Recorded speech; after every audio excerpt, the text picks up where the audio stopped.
আমরা চলে এসেছি উত্তর দিনাজপুর জেলার গোয়ালপুকুর ব্লকের গোয়াগাঁও বাজারে নর্থ বেঙ্গল টিভির পক্ষ থেকে। এখানে সারা বাংলার মতো সারা ভারতবর্ষের মতো গোয়াগাঁও বাজারেও অনুষ্ঠিত আজকে এই বিক্ষোভ মিছিল চলছে। আপনারা সেই চিত্রই সরাসরি দেখতে পাচ্ছেন নর্থ বেঙ্গল টিভির পর্দায়।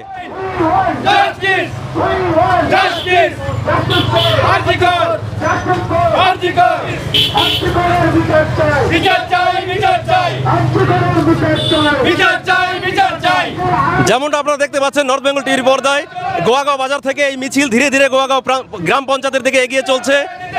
কয়েকশো মানুষ তারা আজকে একত্রিত হয়েছেন এই গোয়াগাঁও বাজারে আরজিকর মেডিকেল কলেজের সেই ভয়াবহ নৃশংসতার বিরুদ্ধে। যেমন সারা বাংলা গর্জে উঠেছে, ঠিক তেমনই গোয়াগাঁও বাজার সংলগ্ন মানুষ তারা দলমত নির্বিশেষে আজ একত্রিত হয়েছেন এই প্রতিবাদে। আমরা জেনে নেব এই মিছিল অংশগ্রহণকারী মানুষদের কাছ থেকে তারা ঠিক কী দাবি করছেন। বলছি, আপনারা এই যে মিছিলটা কোথা থেকে কোথায় যাবেন আজকে? আমরা আজকে গোয়াগাঁও বাজার থেকে বগলারাজি পর্যন্ত যাওয়ার সিদ্ধান্ত নিয়েছি। আপনাদের কী দাবি রয়েছে? আমাদের দাবি রয়েছে যে মহিলা ডাক্তারের উপরে যে নির্যাতন হয়েছে এবং মার্ডার হয়েছে তাদের ফাঁসি সাজা হোক। আপনারা কি কোনো পার্টির থেকে এইটা করছেন আজকে? আমরা সর্বস্তরের সাধারণ মানুষকে নিয়ে আমরা এই আন্দোলনটা করছি। কোনো পার্টির পক্ষ থেকে। আপনার নাম? আমার নাম ফণেশ সিংহ। এই দাবি পূরণ না হলে আপনারা কি করবেন? কি বললেন? এই দাবি যদি পূরণ না হয়, দোষীদের যদি দৃষ্টান্তমূলক শাস্তি না হয়, তাহলে আপনারা কি করবেন? আমরা জোরদার আরো বিরাট আন্দোলনে নামবো। জোরদার আন্দোলন করবো আমরা। আপনার নাম? আলম।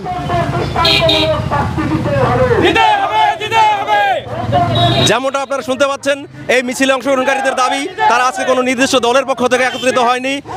দলমত নির্বিশেষে তারা আজকে এখানে এই দাবি জানাচ্ছেন যে আরজিকর ঘটনায় যে সমস্ত অভিযুক্ত রয়েছেন, দোষী রয়েছেন, তাদের যেন দৃষ্টান্তমূলক শাস্তি হয়, এটাই তাদের দাবি।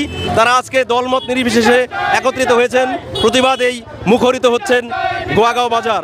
সেই চিত্র আপনারা সরাসরি দেখতে পাচ্ছেন নর্থ বেঙ্গল টিভির পর্দায়। ক্যামেরাম্যান ভাস্করের সঙ্গে নির্মল সরকার, নর্থ বেঙ্গল টিভি, গোয়াগাঁও।